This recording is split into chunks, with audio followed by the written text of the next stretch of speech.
Hey everybody, I wrote a post that pointed to something I was really surprised to find, and it was a committee that was set up by the Alameda Labor Council and the AFL-CIO, both great union organizations, but the committee was entitled, basically, well, hey look, committee to remove Lynette Gibson McElhaney and replace the incumbent council member with Carol Fife and Rebecca Kaplan as at large. Which is oddly worded because Rebecca's the incumbent at large city council president, right? So um, I thought, whoa, and I immediately recalled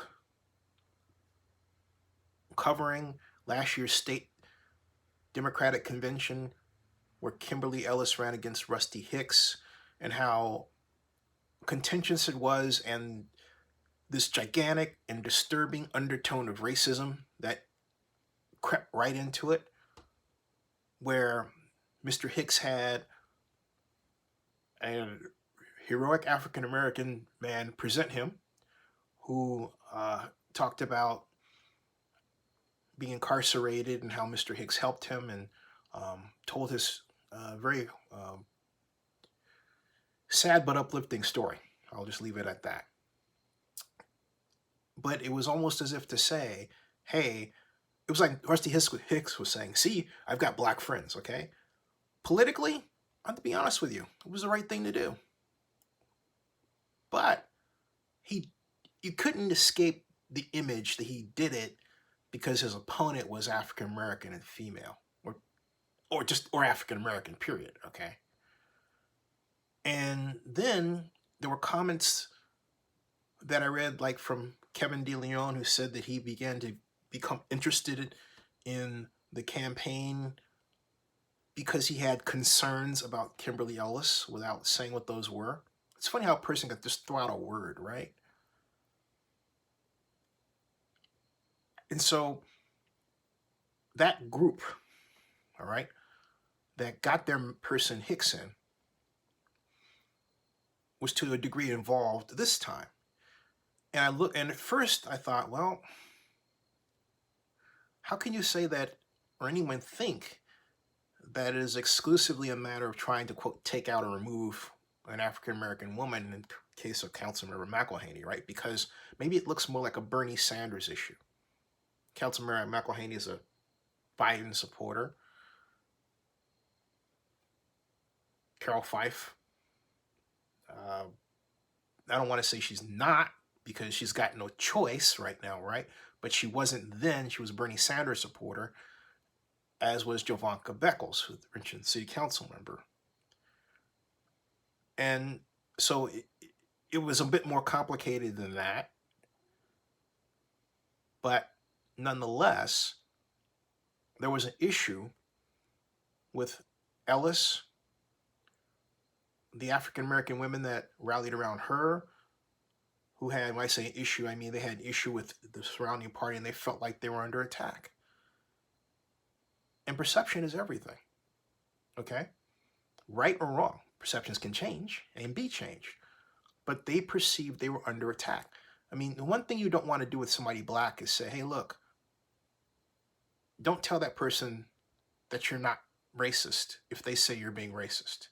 If they say you're being racist, the best question to ask is how you can get better and how you can not be perceived that way next time. But guess what? White folks in the party weren't asking that question. I repeat, white folks in the Democratic Party were not asking that question. I repeat, white folks in the Democratic Party were not asking that question. And so we're left with this tableau that gives the appearance that African American women in power are, there's that term again, the focus or target of those who want to replace them, with all kinds of conjured up reasons. And Lynette falls into that category. That's undeniable. So I put that out there because it was sticking out there to be put out there. Okay? That's why I did it. It wasn't against Carol Fife, but look, it had Carol's name on it. I didn't put Carol's name on the doggone committee. It was there. Blame the AFL-CIO. Don't come to me and say, oh, well, you got something against Carol Fife. Bullshit. I don't. And I'm particularly tired of black folks out there who are on the quote left, unquote, some, who think that they can say that I'm for somebody by not talking to me. In other words, here's their stupid little game. We're not going to talk to Ziddy because he's not for us, even if I ask them, hey, let's converse, and I always give a person a platform. Everybody, okay? But the game is, and I'm thank you, Cat Books, for not playing that game, but others do. But the game is that they're not going to talk to me. But then they'll turn around and say, he doesn't talk to us. Bullshit. I reached out again and again and again and again. All right? So I just want that noted. I don't play games with people. And not only that, this is not about me. This is about one thing. How the hell are you going to run Oakland? We're in trouble, folks. We're in the middle of a pandemic. We've lost our sports teams, which to you might not mean anything, but to somebody that spends part of their time on the other, most of their time now for my mom on the other coast, and then still sending, money to Oakland, if you will, to make sure my bills are paid there.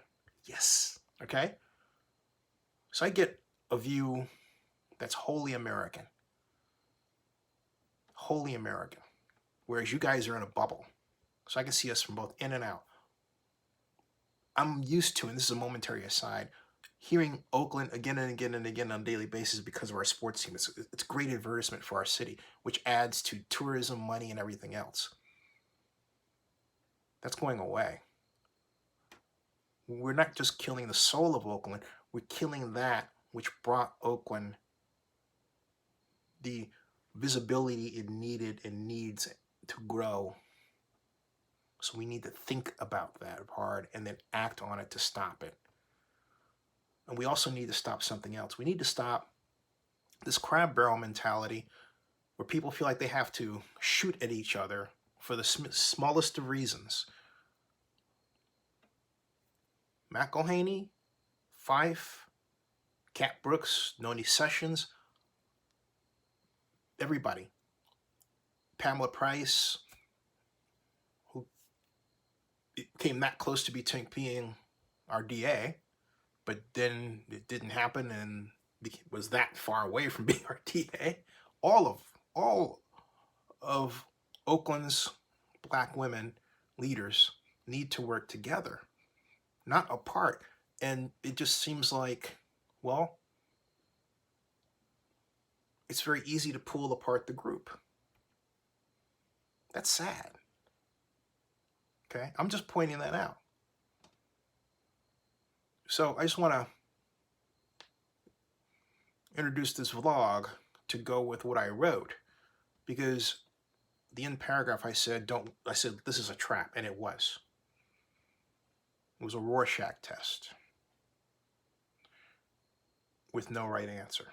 Subscribe to Zenny62 and bookmark oaklandnewsnow.com.